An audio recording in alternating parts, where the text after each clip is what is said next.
Cholesterol हेउची एक fat वैक्सी like substance जहाँकि आम बॉडीर सेल्स हॉर्मोन्स एवं विटामिन डी तैयारी करिबारे हेल्प करिथाए।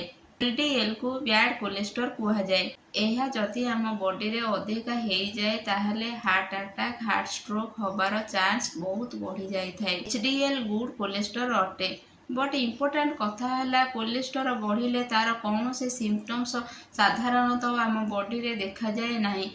तेणु लक्षण देखिकी कोलेस्ट्रोल बढ़ी कि ना से कथा कही हम ना से आपण लिपिड प्रोफाइल टेस्ट करंतु। जदि टेस्ट करबा परे आपण जानुचते कि आपणकर कोलेस्ट्रोल बढ़ी ताले मेडिसिन खातु। आ मेडिसिन ठारू अधिक इम्पोर्टेंस है आम ठीक डाएट खाइबा एवं रेगुलर एक्सरसाइज करिबा। सो मेडिसिन खातु रेगुलर एक्सरसाइज करंतु एवं डाएट कंट्रोल करंतु।